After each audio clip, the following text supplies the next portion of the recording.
రేవంత్ సర్కార్పై Munugode MLA Rajagopal Reddy rebel comments కొనసాగుతూనే ఉన్నాయి. తాజాగా మరోసారి రాజగోపాల్ రెడ్డి సంచలన వ్యాఖ్యలు చేశారు.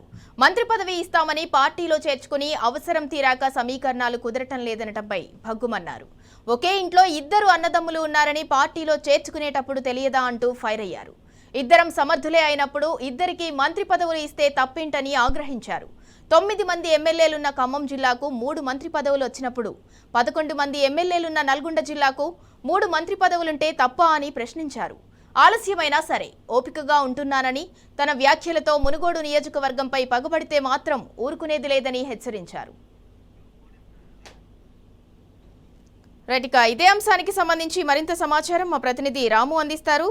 రాము, మునుగోడు ఎమ్మెల్యే రాజగోపాల్ రెడ్డి మంత్రి పదవి ఇవ్వకపోవడంపై అసంతృప్తి వ్యక్తం చేస్తున్నారు. 9 మంది ఎమ్మెల్యేలున్న ఖమ్మం జిల్లాకు 3 మంత్రులుంటే తప్పులేదు, కానీ 11 మంది ఎమ్మెల్యేలున్న నల్గొండ జిల్లాకు 3 మంత్రులుంటే తప్పేలా అవుతుందని చెప్పి రేవంత్ సర్కార్ను అయితే రాజగోపాల్ రెడ్డి ప్రశ్నించడం జరుగుతోంది. దానికి సంబంధించి ఫుల్ డీటెయిల్స్ ఏంటి?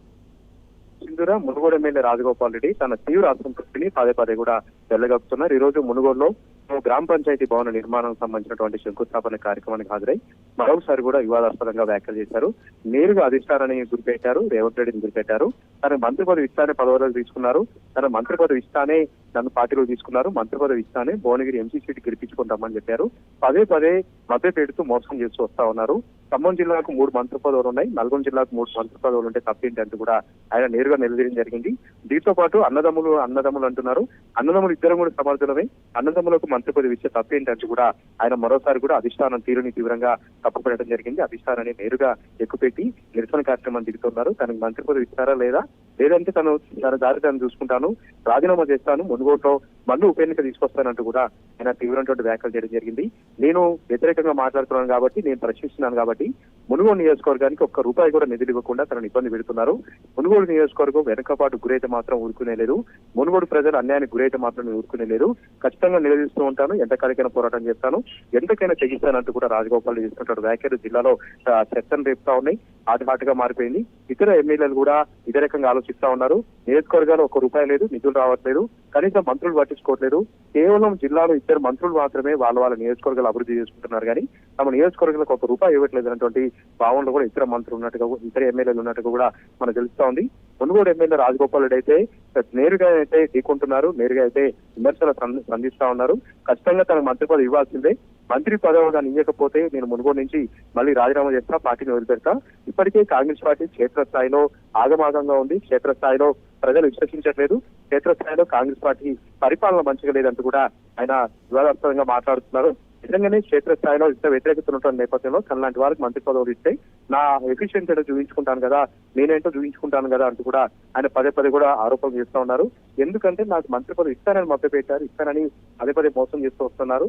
దేవుడి పైన ఉద్దేశం కూడా చెప్పారు. భువనగిరి ఎంపీ ఎన్నికలప్పుడైతే నేను సొంతంగా 30 కోట్లు ఖర్చు పెట్టుకుని మరి అక్కడ భువనగిరి ఎంపీని గెలిపించుకున్నాను, ఒక అసమర్థుని గెలిపించుకున్నాను. అసమర్థులకు మంత్రి పదవులు వస్తున్నాయి, కానీ తనకు మాత్రం మంత్రి పదవి రాట్లేదు కూడా రాజగోపాల్ రెడ్డి వ్యాఖ్యానిస్తా ఉన్నారు. ఈ వ్యాఖ్యల్ని అధిష్టానం ఏ విధంగా చూసుకుంటుందో చూడాలి.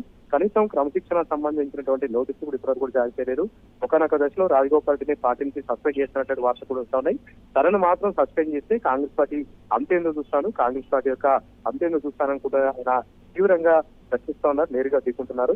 ఇదైతే ఆశాగా మారింది. ఒకవైపు వాళ్ళన్న కోమటిరెడ్డి వెంకరెడ్డి మాత్రం రేవంత్ రెడ్డి 10 ఏళ్ళు ముఖ్యమంత్రిగా ఉంటారు, ఆయన మరోసారి ముఖ్యమంత్రి ఉండడానికి నేను పూజలు కూడా చేస్తున్నానని ఆయన మాట్లాడుతున్నారు. ఆయన సొంత తమ్ముడైనటువంటి రాజగోపాల్ రెడ్డి మాత్రం ఈ విధంగా రేవంత్ రెడ్డి ఏ విధంగా 10 ఏళ్ళు ముఖ్యమంత్రిగా ఉంటారని చర్చిస్తారు. Revanth Reddy utter class CM, Revanth Reddy వల్ల పార్టీ అంతా కూడా భ్రష్టు పట్టిపోయింది, గ్రామాలలో ఏ అభివృద్ధి జరగలేదని ఆయన మాట్లాడుతున్నారు.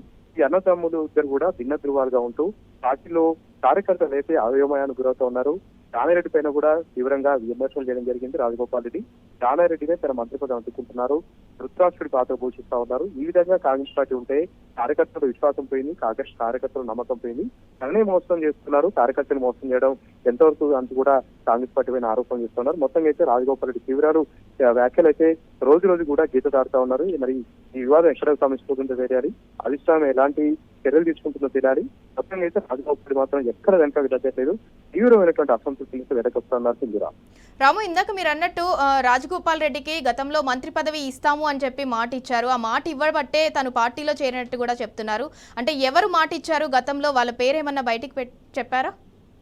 అధిష్టానం నన్ను పిలిపించుకుంది, అధిష్టానం మళ్ళొక్కసారి మీరు కాంగ్రెస్ పార్టీలోకి వస్తే మీకు మంత్రి పదవి ఇస్తానని ఆటిచ్చారని చెప్తా ఉన్నారు.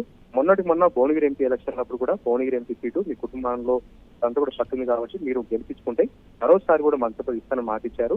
ఈ విధంగా పదే ఢిల్లీ పిలిపించుకొని తన చేత డబ్బులు ఖర్చు పెట్టుకొని తన సేవలను ఉపయోగించుకొని తనను పూర్తిగా ఉపయోగించుకొని మీ మంత్రి పదవి ఇవ్వకుండా అడ్డుకుంటున్నారంటూ కూడా ఆయన వ్యాఖ్యలు చేస్తా ఉన్నారు. 2 రోజుల క్రితం కర్ణాటక సంబంధించినటువంటి డిప్యూటీ సీఎం డీకే శివకుమార్ కూడా కలిశారు. ఆయన కూడా రాజగోపాల్ని బుద్ధించే ప్రయత్నం చేశారు. అయినప్పటికీ కూడా రాజగోపాల్ మాత్రం ఎక్కడ వెనక తగ్గట్లేదు, మంత్రి పదవి ఇవ్వాల్సిందని పట్టుబడుతున్నారు. ఒకవైపు రాజగోపాల్ రెడ్డి ఇలాంటి వ్యాఖ్యలు చేస్తా ఉంటే మునుగోడు నియోజకవర్గ ప్రజలైతే చాలా అసహనానికి గురవుతున్నారు. మంత్రి పదవి కోసం ఇంత దిగజారుడిగా ఇంతగా వివాదాస్పదంగా ఎందుకు మాట్లాడుతున్నారు, మంత్రి పదవి లేకపోతే రాజగోపాల్ రెడ్డి బతకలేరా అంటూ కూడా మునుగోడు నియోజకవర్గ ప్రజలైతే మాట్లాడుతున్న పరిస్థితులు మనకు కనిపించింది. మునుగోడు నియోజకవర్గ అభివృద్ధికి రాజీనామా చేస్తామంటూ ఒప్పుకుంటాం కానీ మంత్రి పదవి రానందుకు రాజీనామా చేస్తామంటూ అధిష్టానాన్ని పదే మాట్లాడారు. రాజగోపాల్ రెడ్డి తీరు సరిగా ఉండట్లేదంటూ కూడా కాంగ్రెస్ పార్టీ మరొక వరకు అక్కడ మాట్లాడుతున్న పరిస్థితి కూడా మనకు కనిపించింది. ఏదేమైనప్పటికీ కూడా రాజగోపాల్ రెడ్డి వ్యవహారం రోజు కూడా తీవ్రత వస్తూ ఉంది. ఏ విధంగా ముగుస్తుంది, ఏ విధంగా ఆయన ఈ వివాదాన్ని సమిస్తారు, అధిష్టానం ఆయన మంత్రి పదవి ఇస్తుందా ఇవ్వదా అనేది మాత్రం సర్వత్రా ఉత్కంఠగా ఉంది. Right, thank you Ramu.